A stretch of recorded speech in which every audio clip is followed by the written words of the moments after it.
On a cold September night in 1327, horrifying screams echoed from Berkeley Castle. Villagers crossed themselves, shut their windows, and prayed. By morning, the King of England was dead, though no one knew how.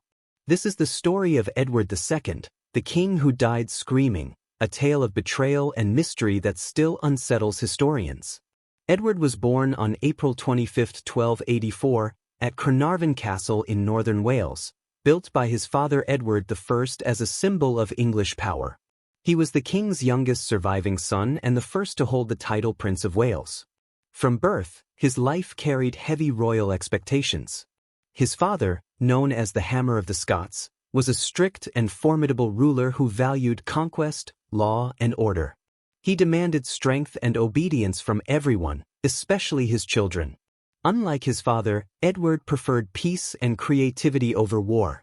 He enjoyed rowing, swimming, music, and manual crafts. Reports even described him digging ditches, thatching roofs, and helping blacksmiths, activities viewed as strange for a future king. In medieval England, rulers were expected to be warriors, leading armies and mastering battle strategy. Edward's avoidance of these ideals caused many to see him as weak. One account tells how young Edward sought a noble title for his companion Piers Gaveston. Furious, Edward I tore out handfuls of his son's hair, believing his boy valued friendship over duty. This clash deepened their divide. Edward grew up under pressure, unable to meet his father's expectations. He was intelligent but did not fit the warrior mold, and his differences would later fuel his struggles as king. In 1307, Edward I died during a campaign in Scotland. At 23, Edward became king. Almost immediately, he recalled Piers Gaveston from exile. Gaveston, a knight from southwestern France, had long been Edward's inseparable companion. Some said they were more than friends. Edward I had banished him, seeing him as a harmful influence, but Edward II wasted no time restoring him. The king shocked the nobility by granting Gaveston the prestigious title of Earl of Cornwall, usually reserved for royals. Gaveston lacked noble lineage and wealth, making his rise insulting to established lords. Edward further showered him with lands, treasures, and government posts. At the coronation, it was Gaveston, not a royal relative, who carried the crown of St. Edward.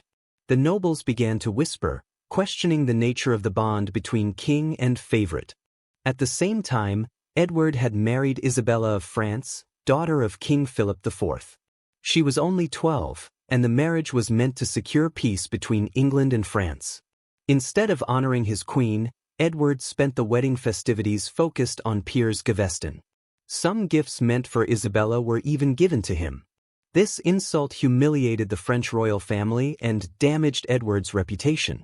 By 1308, leading nobles, including Edward's cousin Thomas of Lancaster, demanded Gaveston's exile.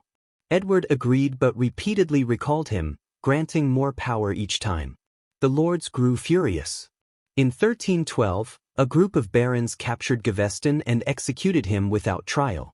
He was stabbed and beheaded, his body left for Edward to recover. The king was devastated and never forgave those responsible.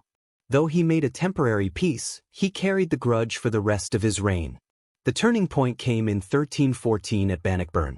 Edward led one of the largest English armies north to crush Robert the Bruce, who was reclaiming Scotland's independence. Despite having nearly 20,000 soldiers, Edward suffered disaster.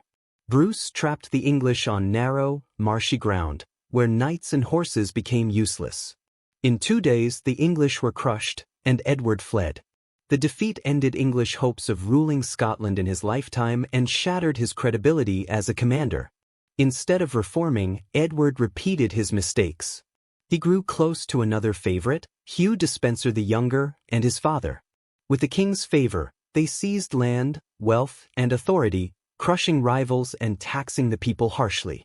The Despensers became the real rulers of England, feared for their greed and cruelty. Those who opposed them were jailed, executed, or exiled. The kingdom fell into chaos, and Edward's reliance on them deepened resentment everywhere. Queen Isabella watched in silence at first, but by the 1320s, she had turned from ignored to furious. In 1325, Edward sent her to France to negotiate peace. Once there, she refused to return while the Despensers remained in power. She allied herself with Roger Mortimer, a powerful exile who had escaped prison. Their partnership quickly became both political and romantic. By 1326, Edward was isolated. The nobles hated him, the people despised the Despensers, and the church offered little support. In September, Isabella and Mortimer landed in England with a small invasion force. They did not need a great army. The English lords rallied to them, welcoming Isabella as a liberator from Edward's disastrous rule. Common people suffering under taxes and land seizures welcomed Queen Isabella's cause, and many clergy and lords joined her. As she and Mortimer advanced, they met little resistance. Edward tried to rally support but found few allies left. Instead of fighting, he fled with the Despensers, hoping to reach Wales or escape abroad. He was captured near Lantricent without resistance. Hugh Despenser the Younger, hated across the kingdom, suffered one of the most brutal executions in medieval England. He was paraded through the streets, mutilated, disemboweled, and quartered. His death reflected the rage of nobles and people alike. With Edward in custody and the Despensers destroyed, Isabella and Mortimer seized power. In January 1327, Edward II was forced to abdicate, and his 14-year-old son was declared Edward III. Though crowned, the boy did not rule. Isabella and Mortimer controlled the throne. Edward II was reduced to a prisoner, shifted between castles to prevent rescue attempts. At first his captivity at Kenilworth Castle was relatively mild, but rumors of plots forced harsher measures. In April 1327, he was moved to remote Berkeley Castle in Gloucestershire. Surrounded by countryside, the fortress was secure, with thick walls, a moat, and a grim history as a prison.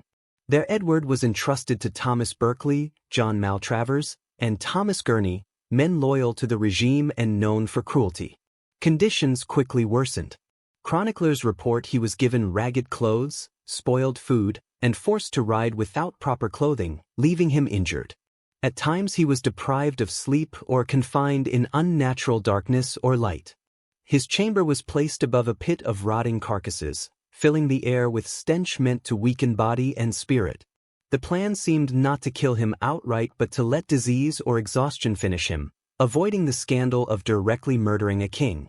In medieval England, monarchs were seen as God's anointed. Even deposed, Edward's death by murder could spark backlash against Isabella and Mortimer. But their plan failed. By late summer, Edward was still alive despite failing health and harsh confinement. His survival became a dangerous problem. Rumors spread of loyalists plotting to free him, with one attempt nearly succeeding. Panic reached Isabella and Mortimer. They ruled without secure legitimacy, and the longer Edward lived, the greater the chance he could be restored. For them, his very existence was a threat they could not ignore. Killing a former king openly could anger the people, upset the church, and damage the reputation of young Edward III. So Isabella chose another way. In mid-September, she sent a careful letter to Sir John Maltravers at Berkeley Castle. It did not order Edward's death outright, but warned of rescue attempts and hinted it would be better if he were no longer a threat. The message was clear. On the night of September 21st, two men, Thomas Gurney and Maltravers, entered Edward's cell. According to later accounts, they restrained him and used a horn and a red-hot iron rod. The device was inserted into his body to burn his organs without leaving marks on the skin, so the death would appear natural. As the iron pierced him, Edward's screams were said to echo across Berkeley village. People crossed themselves and shut their windows. By morning, Edward was dead. His face was twisted in agony, but there were no wounds. The official report claimed natural causes, and no one was punished. Isabella and Mortimer's rule continued, but rumors spread quickly. In the 1350s, chronicler Geoffrey Le Baker recorded the red-hot poker tale in vivid detail, stating the goal was to kill without trace. Whether true or exaggerated, the story cemented Edward's place in history as the king who died screaming. Isabella and Mortimer's triumph did not last. In 1330, Edward III, then 17, seized control. He had Mortimer executed for treason, including charges of murdering his father, and placed Isabella under house arrest. Many historians believe the gruesome story gained traction at this time. It painted Edward II as a tragic victim and Mortimer as a cruel traitor, justifying the young king's actions. Yet the truth remains uncertain. Some chronicles describe the horror in detail, others are silent. Whispers even claimed Edward survived. The famous Fieschi letter, written years later, suggested he escaped to Europe and lived quietly in Germany. Most historians dismiss this theory, but the survival story has never disappeared. Edward II is remembered not simply as a failed king but as a figure of betrayal, cruelty, and mystery. His reign ended in humiliation, his death cloaked in horror, and his legacy debated for centuries. Did he truly perish screaming in the dark, or vanish into exile, leaving behind one of medieval history's greatest riddles?